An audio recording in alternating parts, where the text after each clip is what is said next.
Selamat pagi para mahasiswa yang terkasih. Mari kita mulai perkuliahan kita Pendidikan Agama Katolik untuk Ilmu Hukum dengan doa pembuka. Dalam nama Bapa dan Putra dan Roh Kudus. Amin. Allah Bapa yang Maha Baik, kami bersyukur kepadamu karena Engkau telah mengumpulkan kami semua di tempat ini.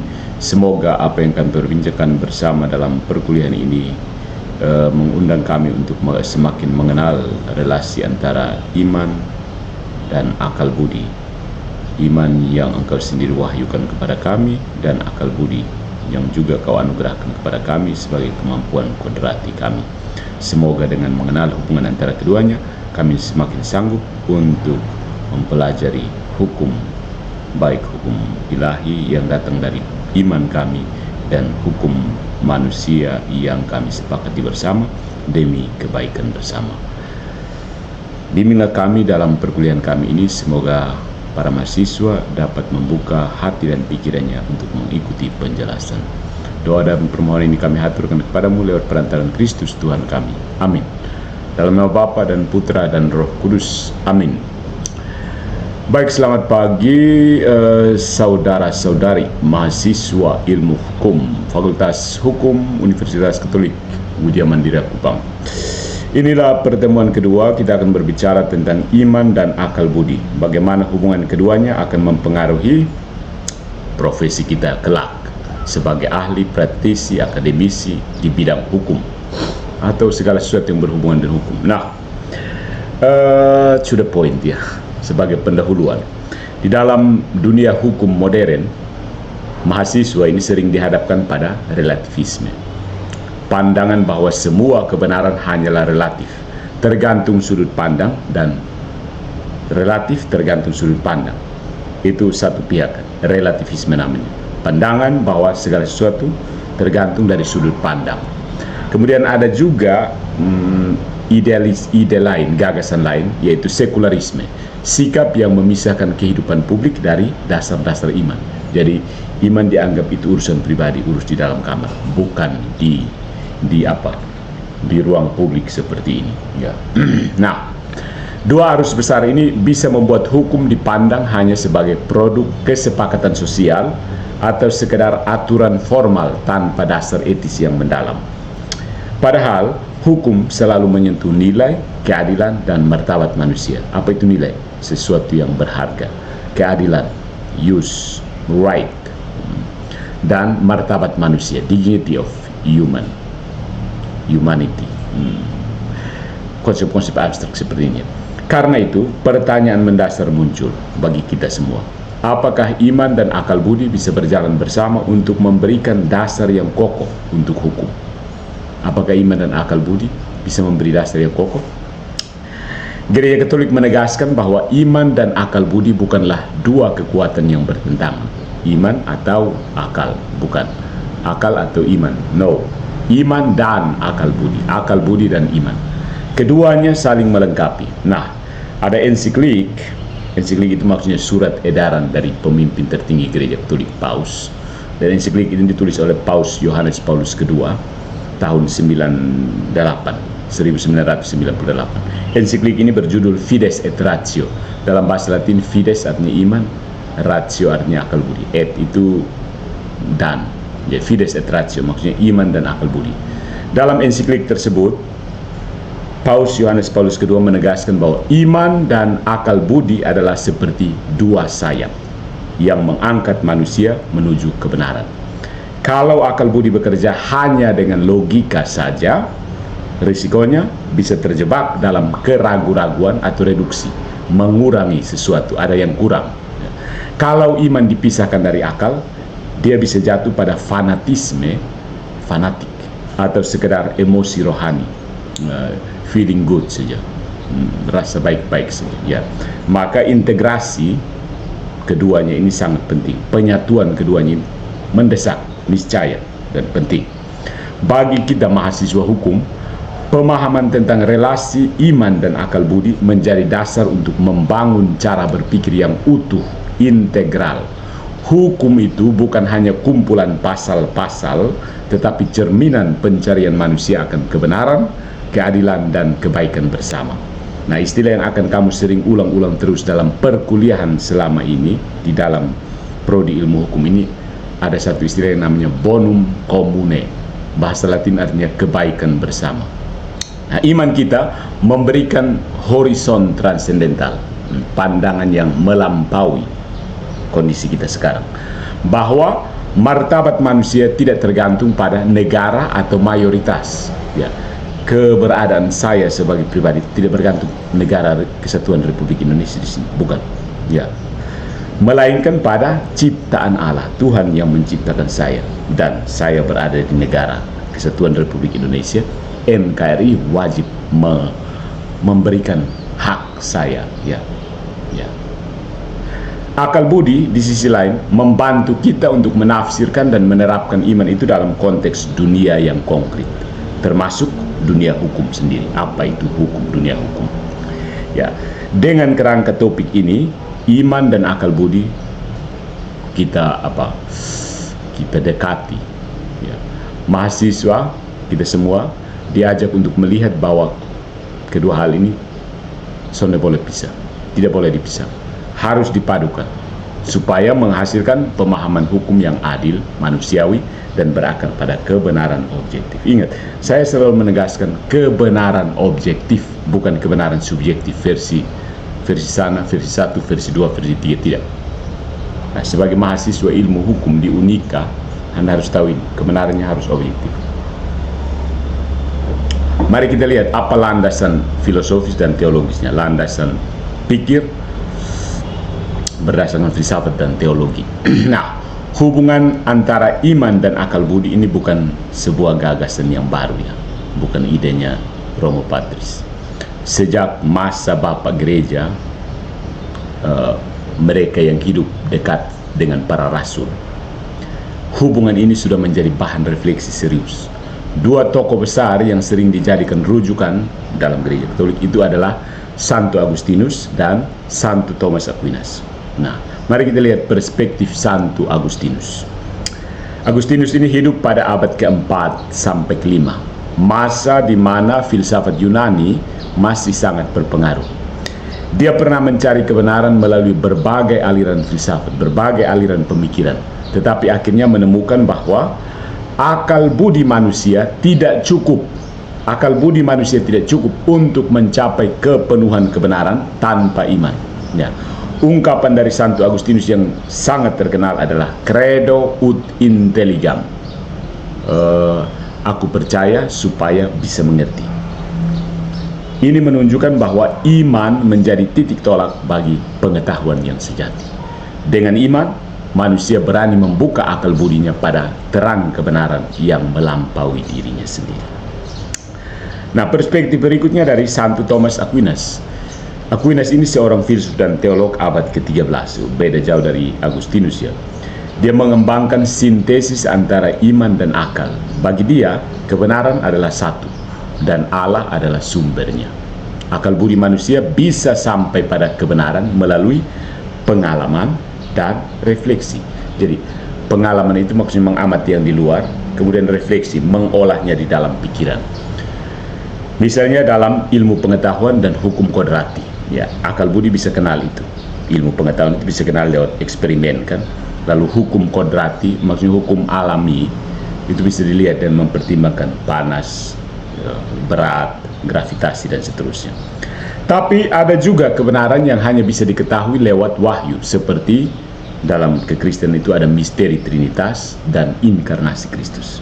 Nah, dalam pandangan Aquinas, iman tidak menghancurkan akal, tetapi menyempurnakannya. Ya, iman tidak datang lalu hancurkan akal, tapi dia datang lalu menyempurnakannya. Akal budi dipanggil untuk menjelaskan iman dengan cara yang masuk akal, sementara iman memberi arah dan tujuan bagi akal itu. Jadi akal ini mau menuju kemana? Jadi ada orang yang berkata seperti ini, jangan terlalu banyak belajar filsafat, jangan terlalu banyak berpikir, nanti kamu jadi ateis, nanti lupa Tuhan. Percaya saja. Tapi ini juga keliru. Harusnya percaya sambil berpikir keras, ya, menggunakan akal budi. Nah, dari Agustinus, Thomas Aquinas, lalu ada ensiklik Fides et Ratio Ensiklik sebagaimana yang tadi saya jelaskan, surat edaran dari pemimpin tertinggi Gereja Katolik, seorang paus biasanya mengeluarkan ensiklik semacam surat gembala, surat untuk umatnya. Ya. Pada tahun 1998, Paus Yohanes Paulus II menulis ensiklik Fides et Ratio, iman dan akal budi. Dokumen ini lahir karena gereja melihat adanya krisis. Krisis itu apa? Krisis. Banyak filsafat modern hanya mengandalkan akal tanpa iman, sehingga jatuh pada relativisme. Sementara di sisi lain, ada kelompok religius yang menolak akal budi, sehingga iman dipahami secara sempit dan emosional. Paus Yohanes Paulus II yang bernama asli Karol Wojtyła, dia seorang Polandia. Dia menegaskan bahwa iman dan akal budi adalah seperti dua sayap yang mengangkat manusia kepada kebenaran. Kalau salah satunya putus, berarti manusia kehilangan keseimbangan. Pernah lihat burung terbang dengan satu sayap? Burung kalau sudah dipreteli satu sayapnya, ya dia jalan saja, tidak bisa terbang lagi kan? Ya kan? Nah, landasan pikir ini secara filosofis dan teologis menunjukkan bahwa iman dan akal budi bukan musuh, tetapi sahabat yang saling meneguhkan. Agustinus yang tadi kita lihat menekankan pentingnya iman sebagai pintu masuk, sementara Aquinas menekankan harmoni antara keduanya. Aquinas menegaskan pentingnya iman itu untuk pintu masuk, tetapi Aquinas justru harmonisasi keduanya. Dan Fides et Ratio, ensiklik Paus Yohanes Paulus II tadi, menegaskan relevansi dari sintesis perpaduan ini untuk zaman modern. Nah, bagi kita, mahasiswa hukum, hal ini berarti bahwa belajar hukum tidak bisa dilepaskan dari refleksi iman dan akal budi bersama-sama. Ya, hukum harus berakar pada kebenaran, bukan sekedar kesepakatan sosial. Ya. Nah, mari kita lihat iman sebagai penerang akal, semacam obor yang bisa menerangi akal budi kita. Ada wahyu, iluminasi dari wahyu, membuat akal budi menjadi terang sehingga dia tahu kemana dia mau pergi. Jadi akal budi manusia itu memiliki kemampuan yang luar biasa ya. Dia bisa mengamati, menalar, menalar, mengikuti aturan logika dan menyusun argumen yang logis. Itu kehebatan akal budi kita. Tetapi akal juga memiliki keterbatasan. Dia punya sesuatu yang terbatas karena akal itu kan dari manusia yang adalah ciptaan, dan ciptaan pasti terbatas. Akal bisa terjebak dalam keraguan-raguan, bisa salah menafsirkan kenyataan, bahkan bisa dipakai untuk membenarkan hal-hal yang tidak adil. Ya. Nah, di sini iman berperan sebagai penerang. Ya. Bagaimana iman bisa menerangi akal budi kita? Yang pertama, iman itu membuka horizon transendental. Maksudnya dia membantu kita untuk melihat melampaui apa yang sekedar kelihatan di sini dan sekarang. Melampaui di sini dan melihat ke seberang. Apa yang ada di sana, konsekuensinya lanjutnya seperti apa. Iman memberi kita horizon yang lebih luas daripada sekedar rasionalitas murni, daripada sekedar hanya menggunakan akal budi. Tanpa iman, akal hanya bergerak dalam lingkup pengalaman indrawi. Apa yang kita lihat, apa yang kita raba, apa yang kita pegang. Ya. Tapi dengan iman, akal terbuka pada kebenaran yang lebih tinggi. Kalau tadi akal budi itu dia hanya mengetahui apa yang bisa dialami oleh panca indera, atau juga termasuk kesepakatan sosial. Kalau kita sepakat tentang apa ya, buat seperti itu. Sepakat, lampu merah harus berhenti, ya kita semua lampu merah berhenti. Tetapi iman justru menuntun kita supaya terbuka pada akal ini, terbuka pada kebenaran yang lebih tinggi, yaitu Tuhan sendiri sebagai sumber dari segala kenyataan yang ada ini, segala realitas. Nah, iman mengingatkan kita bahwa ada sesuatu, ada kebenaran yang tidak bisa ditentukan hanya oleh banyak orang, mayoritas, atau oleh siapa yang berkuasa. Ya, kebenaran. Iman itu mengingatkan kita bahwa yang benar, sesuatu itu benar bukan karena ditentukan oleh banyak orang, bukan karena ditentukan oleh seseorang yang berkuasa, tetapi ada sesuatu yang memang dia objektif dan berasal dari Sang Pencipta, Tuhan itu sendiri. Jadi kebenaran itu ada di sana, dia tidak ditentukan oleh apa-apa, dia memang benar karena benar, begitu. Itulah yang harus, imanlah yang bisa menuntut kita ke arah situ. karena akal budi terbatas, mengamati apa yang bisa ditangkap oleh panca indera atau kesepakatan sosial. Tetapi hanya dengan iman, akal ini diterangi supaya bisa melihat bahwa ada kebenaran yang benar-benar dia benar dalam dirinya sendiri. Ya, dia tidak butuh konfirmasi, tidak butuh afirmasi dari yang lain. Nah, yang kedua, iman menjadi koreksi terhadap keterbatasan akal. Karena akal budi manusia itu terbatas, maka hadirlah iman untuk memenuhi, membenarkan, ya, menambah, ya, membuatnya menjadi utuh, to complete, ya, fulfill, ya. Nah, sejarah hidup manusia ini menunjukkan banyak contoh ketika akal manusia tanpa bimbingan iman berakhir pada relativisme atau ideologi yang menindas. Ada banyak ideologi sepanjang sejarah, ya. Sejarah politik misalnya. Orang tanpa iman, ada banyak rezim totaliter pada abad ke-20. Itu sering membenarkan kejahatan dengan alasan rasionalisasi politik atau hukum positif. Ya, kita ingatkan contoh yang paling tragis itu Nazi, Hitler dan Nazi. Orang Yahudi dibantai habis-habisan. Ya. Dalam konteks seperti ini, iman bertindak sebagai korektif, pembenar, koreksi, menunjukkan mana yang salah dan mana yang benar. Iman mengingatkan kita bahwa martabat manusia, seperti dalam contoh kasus Nazi ini, tidak boleh dikorbankan atas nama ideologi, efisiensi, atau keuntungan. Ya, supaya efisien, manusia dikorbankan. Supaya bisa untung, manusia yang dikorbankan. Ya. Kemudian wahyu juga sebagai puncak dari pencarian akal budi. Wahyu ilahi yang datang dari Tuhan bukan mengganti akal kita, tetapi adalah puncak dari pencarian akal.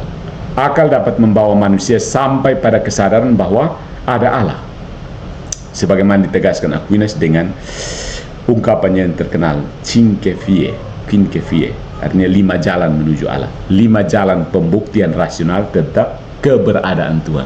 Jadi bagaimana Tuhan ada itu coba ditunjukkan oleh Aquinas dengan ada 5 argumen, dan dikenal oleh, ya, para mahasiswa filsafat itu mengenalnya sebagai the cinque vie atau the 5 ways, 5 jalan. Nah, wahyu memberi kita lebih pengetahuan bahwa Allah adalah kasih, bahwa manusia diciptakan menurut gambarnya, dan bahwa hidup kita memiliki tujuan abadi. Tanpa iman, akal budi mungkin hanya berhenti pada konsep hukum alam atau etika sosial. Hukum alam maksudnya hanya makan lebih banyak gula, ya sakit gula. Etika sosial misalnya, kalau kamu kasih banyak, ya orang akan memperhatikan kamu. Kalau kamu bayar lebih, ya kamu dilayani lebih. Kelas VIP misalnya, kelas bisnis, kelas VIP, dan seterusnya. Itu kan etika sosial sebenarnya. Nah, dengan iman, akal dapat memahami dasar terdalam dari hukum itu. Allah yang adil dan penuh kasih. Nah, apa implikasinya bagi mahasiswa hukum dengan iman yang menerangi akal budi? Bagi kita, mahasiswa hukum, iman sebagai penerang akal berarti belajar hukum tidak boleh hanya berhenti pada pasal-pasal dan prosedur. Iman menentukan akal untuk selalu bertanya, apakah hukum ini sungguh adil? Apakah dia menghormati martabat manusia sebagai citra Allah? Apakah ia mengarah pada kebaikan bersama, bonum commune tadi? Tanpa penerangan iman, hukum bisa berubah menjadi alat kekuasaan belaka semata, sekedar instrumen untuk berkuasa. Pakai hukum lalu mendominasi orang lain. Dengan iman, hukum bisa menjadi sarana untuk menegakkan keadilan yang sejati. Nah, iman ini memperluas, menerangi, menyempurnakan dari kerja dari akal budi kita. Dia tidak membunuh daya kritis, tetapi justru memberikan fondasi yang lebih kokoh agar akal tidak jatuh dalam relativisme, tergantung sudut pandang. Tidak. Dengan horizon iman seperti ini, kita semua diajak untuk mengembangkan akal budi yang terbuka pada kebenaran objektif, sehingga hukum sungguh-sungguh menjadi pelindung martabat manusia, bukan sekedar alat teknis, ya kan? Nah, mari kita lihat akal budi ini sebagai peneguh iman, akal budi. otak manusia. Akal budi, otak, pikiran, ya bahasa-bahasa sehari-hari. Kalau kita sudah melihat bagaimana iman ini memberi terang kepada akal budi, maka kita juga akan perlu menekankan yang sebaliknya. Akal budi juga memiliki peran penting sebagai peneguh iman. Karena apa? Tanpa akal, iman bisa jatuh ke dalam sekedar perasaan, fanatisme, atau bahkan tahyul, bisa sampai kepada tingkat tahyul. Iman yang sehat selalu berjalan bersama akal budi, karena Allah sendiri menciptakan manusia dengan akal budi. Ingat, definisi Aristoteles itu, manusia adalah animal rationale, maksudnya binatang yang berakal budi. Jadi hal yang membedakan manusia dan binatang sebenarnya di situ, akal budi. Jadi kalau orang sudah pakai otak di sini, itu kamu sama dengan babi di kandang, ya. Hati-hati. Nah, mari kita lihat bagaimana akal budi meneguhkan iman. Rasionalitas, kenalaran, kemasuk akalan, kepenggunaan akal budi ini bisa menjaga iman dari fanatisme. Fanatisme itu pokoknya fanatik, tidak mau pikir lagi. Pokoknya saya percaya saja, saya tidak peduli dengan yang lain lagi. Nah, sejarah memperlihatkan bahwa banyak kelompok yang mengaku beriman tetapi menolak akal. Bahaya. Hasilnya seringkali tragis, menyedihkan. Kekerasan atas nama agama, banyak. Konteks negara kita ini menunjukkan banyak kekerasan atas nama agama, penolakan terhadap ilmu pengetahuan, dia tidak mau. Ya, nanti itu mengganggu wahyu saya dalam kitab suci saya, atau pengkultusan pribadi, hanya percaya kepada orang tertentu saja, ya, tidak percaya tanggapan kritis lainnya. Nah, dengan akal budi, iman dilindungi dari penyimpangan seperti ini. Akal menolong kita menafsirkan kitab suci kita masing-masing. Di sini kan ada non-Katolik juga dengan benar, membedakan antara kebenaran iman dan opini pribadi, serta bisa menguji praktek keagamaan supaya tidak keluar dari ajaran yang benar. Jadi akal budi penting di sini. Tidak hanya iman saja, juga tadi tidak hanya akal saja. Nah, akal budi juga membantu kita untuk berefleksi kritis terhadap pengalaman iman. Apa yang kita alami bisa sebagai mujizat, kita juga bisa memikirkan kembali secara kritis. Apakah ini benar-benar mujizat atau ada hal-hal lain yang bisa dijelaskan dengan akal budi. Akal manusia ini juga membantu kita umat beriman untuk merefleksikan pengalaman iman kita masing-masing, ya. Misalnya, seseorang bisa merasakan kedekatan dengan Tuhan dalam doa atau liturginya, ibadahnya. Tapi akal membantu orang itu supaya mengerti tentang arti pengalaman itu di dalam terang ajaran gereja. Iman tidak berhenti sebagai pengalaman subjektif, merasa indah, merasa nyaman, tetapi juga menjadi bagian penting dari pengetahuan yang bisa dipertanggungjawabkan secara rasional. Ya, jadi kita tidak hanya percaya saja bahwa Yesus adalah Tuhan, misalnya orang Kristen, tapi juga mempertanggungjawabkannya secara rasional. Atau yang Muslim misalnya, tidak saja percaya bahwa Muhammad adalah Nabi, sekedar percaya, tapi juga mempertanggungjawabkannya dengan akal budi. Nah, di sini ada hal penting bahwa filsafat hukum hadir sebagai penopang iman. Dalam konteks studi hukum kita sebagai mahasiswa filsafat, bukan mahasiswa filsafat ya, mahasiswa hukum, tapi ada filsafat hukum. Saya pikir ya ada khusus mata kuliah filsafat hukum ya di prodi hukum ini. Dalam konteks studi hukum, akal budi meneguhkan iman dengan menyediakan kerangka berpikir yang logis dan argumentatif. Hukum kodrati atau yang disebut natural law itu contoh konkret.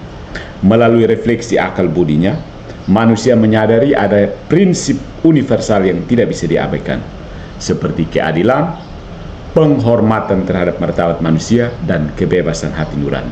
Nah, prinsip-prinsip ini sejalan dengan iman Katolik, tetapi sekaligus bisa dipahami oleh semua orang tanpa harus beriman. Ya kan? Dengan demikian, akal menyediakan bahasa bersama, common language, yang memungkinkan iman Katolik berbicara di ruang publik yang plural ini. Ya. Nah, apa implikasinya bagi kita sebagai mahasiswa hukum? Kita perlu membiasakan diri berpikir kritis, penting. Menyusun argumen logis, dan membedakan antara opini dan kebenaran. Inilah bentuk konkret bagaimana akal meneguhkan iman. Misalnya ketika membahas isu bioetika dan hak asasi manusia, iman memberi horizon nilai-nilai dasar, nilai-nilai fundamental, sementara akal menyusun argumen hukum etik yang bisa diterima dalam diskusi akademik dan profesional hukum. Ya kan? Dengan iman ada prinsip-prinsip dasar, dan dengan akal kita bisa menyusun argumen untuk disampaikan dalam diskusi akademik. Dengan cara seperti ini, iman tidak tampak sebagai dogma yang buta, tetapi sebagai keyakinan yang berakar dalam kebenaran dan dapat dipertanggungjawabkan secara rasional. Ya kan? Nah, akal budi ini menjaga supaya iman tetap sehat, kritis, dan dapat dipertanggungjawabkan. Akal budi melindungi iman kita dari penyimpangan emosional atau ideologis, menolong iman hadir dalam ruang publik dengan argumen yang masuk akal. Jadi orang tidak langsung, ini aneh sekali ini orang seperti ini. Bagi mahasiswa hukum, kita semua yang di sini, hal ini berarti belajar mengintegrasikan iman dengan logika hukum. Apa itu logika hukum? Ada mata kuliahnya sendiri. Sehingga keduanya tidak saling bertentangan, tetapi justru saling meneguhkan. Jadi Anda akan membaca pasal demi pasal di KUHP, kitab undang-undang dan seterusnya, tetapi ada prinsip dasar dari iman kita sendiri. Dan dalam konteks kuliah kita ini adalah iman Katolik. Nah, dalam konteks sehari-hari, praksisnya, relevansinya, silahkan dari seturut iman dan kepercayaan kita masing-masing. Itu benar-benar harus menjadi fondasi, kemudian akal meneguhkannya. Iman kita menerangi akal budi meneguhkan itu. Jadi keduanya, seperti kata Yohanes Paulus II tadi, dua sayap yang menolong kita menuju kebenaran. Ya. Nah, implikasi khusus antara fides et ratio ini, iman dan akal budi untuk bidang hukum pada umumnya. Ada relasi antara iman dan akal budi, dan ini tidak berhenti pada level teori saja. Kita bicara ngomong doang, tidak. Kedua hal ini, fides et ratio, iman dan akal budi, punya dampak nyata dalam cara kita memahami, bagaimana kita paham, bagaimana kita menafsirkan, dan bagaimana kita menerapkan hukum.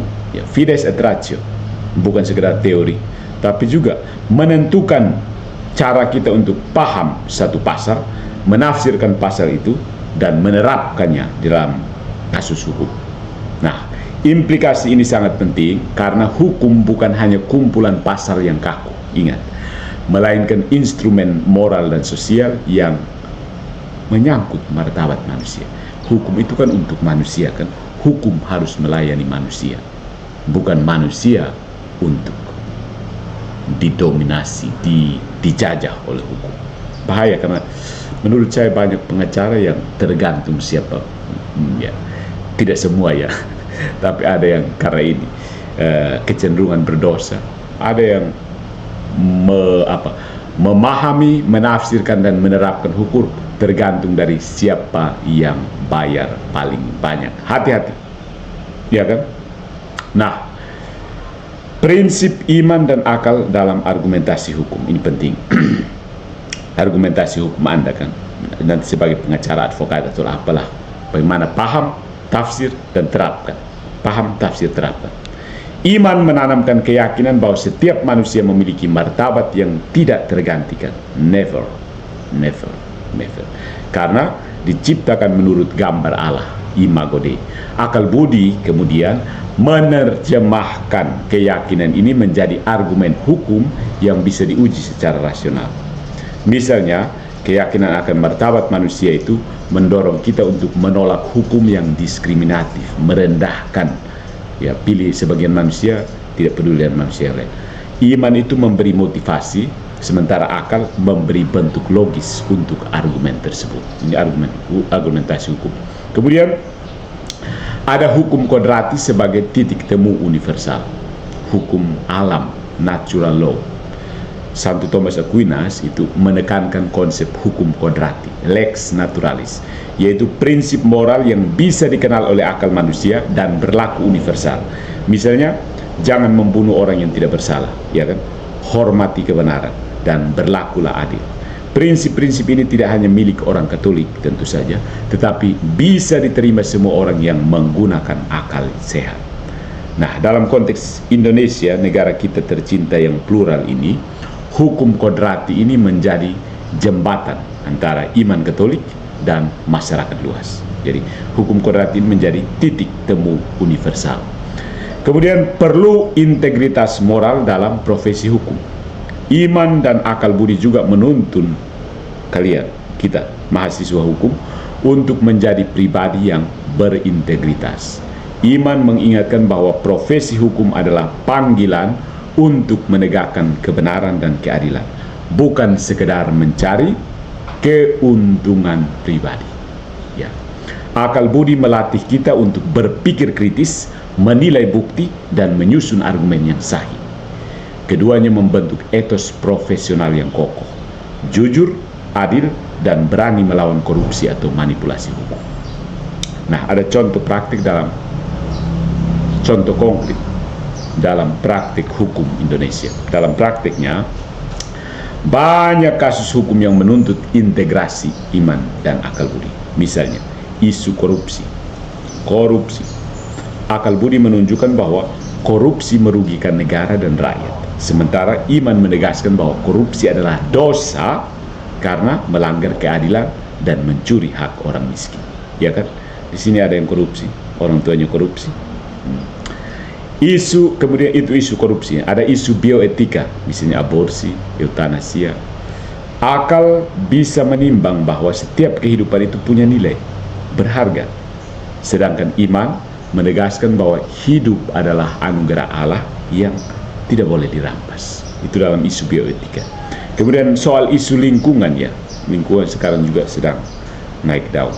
Akal melihat pentingnya keberlanjutan ekologi, iman menambahkan horizon spiritual bahwa bumi adalah ciptaan Allah yang harus dijaga sebagai rumah bersama. Jadi, integrasi iman dan akal budi dalam hukum ini menghasilkan pendekatan yang lebih manusiawi, lebih adil, dan berlandaskan, sekali lagi, kebenaran objektif. Kita, mahasiswa hukum itu dipanggil untuk tidak hanya menjadi ahli pasal-pasal, tetapi juga pembela martabat manusia yang utuh. Dengan demikian, iman dan akal budi menjadi fondasi ganda yang membentuk akal sehat hukum, sekaligus integritas moral dalam profesi hukum kelak. Jadi pahami ini, fides et ratio dalam profesi hukum. Nah, para mahasiswa yang terkasih, sekali lagi perlu ditegaskan bahwa iman dan akal budi ini dua sayap menuju kebenaran. Hukum itu soal kebenaran juga kan, ya kan? Nah, kita sudah melihat bahwa iman dan akal budi bukan dua jalur yang saling bertentangan, tetapi dua kekuatan yang saling meneguhkan. Agustinus menunjukkan bahwa iman menjadi pintu masuk menuju pemahaman. Aquinas menekankan harmoni keduanya dalam pencarian kebenaran, dan Paus Yohanes Paulus II melalui Fides et Ratio ensikliknya itu menegaskan keduanya sebagai dua sayap yang mengangkat manusia kepada kebenaran sejati. Ya. Nah, iman memberikan horizon transendental. Transendental artinya yang melampaui, duduk di seberang. Memperluas pandangan akal supaya tidak terjebak pada relativisme dan sekularisme tadi. Semua tergantung sudut pandang. Iman tidak perlu ada di ruang publik. Akal pada gilirannya menjaga iman agar tetap sehat, kritis, dan dapat dipertanggungjawabkan dalam ruang publik yang plural. Keduanya, fides et ratio, kalau berjalan bersama, menghasilkan dasar yang kokoh, fondasi kuat untuk berpikir, bertindak, dan menimbang segala persoalan hidup, termasuk di bidang hukum. Nah, bagi kita sekalian, integrasi ini sangat-sangat relevan, sangat-sangat sesuai. Hukum itu bukan sekedar sistem aturannya, tetapi apa?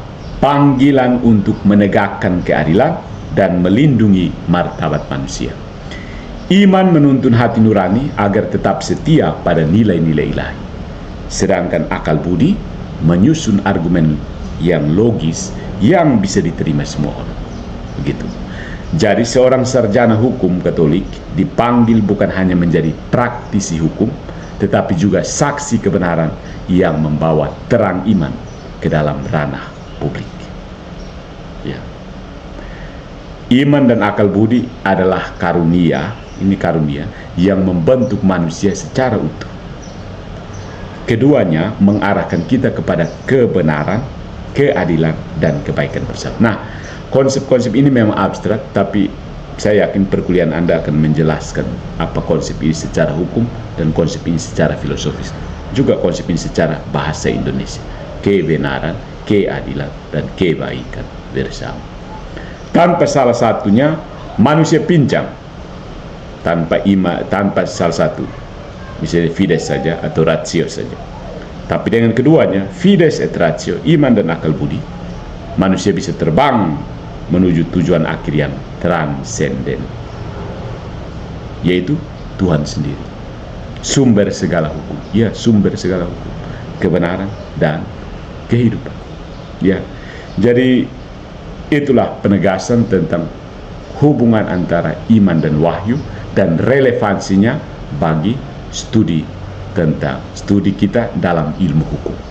Ya, sebagai mahasiswa besar, inilah apa yang ditawarkan dalam pendidikan agama Katolik untuk mahasiswa ilmu hukum. Baik, sampai di sini ada komentar, catatan bisa sampaikan. Kita diskusi lebih lanjut lagi. Ya, melalui platform kita @link ya. Silakan mahasiswa hukum. Tuhan memberkati kita dan mari kita tutup dengan doa pertemuan kita. Dalam nama Bapa dan Putra dan Roh Kudus. Amin. Allah Bapa yang Maha Baik, terima kasih karena Engkau telah menyertai kami semua dalam pembicaraan kami seputar hubungan iman dan wahyu, iman dan akal budi dan relevansinya bagi kami semua mahasiswa hukum. Semoga mahasiswa ilmu hukum. Semoga perkuliahan ini membantu kami untuk melihat secara lebih jernih agar dapat secara perlahan-lahan selalu berusaha untuk menyatukan iman dan akal budi dalam studi dan karya kami kelak di bidang hukum dalam praktik kehidupan sehari-hari di dalam masyarakat kami. Terpujilah namamu kini dan sepanjang masa. Amin. Dalam nama Bapa dan Putra dan Roh Kudus. Amin.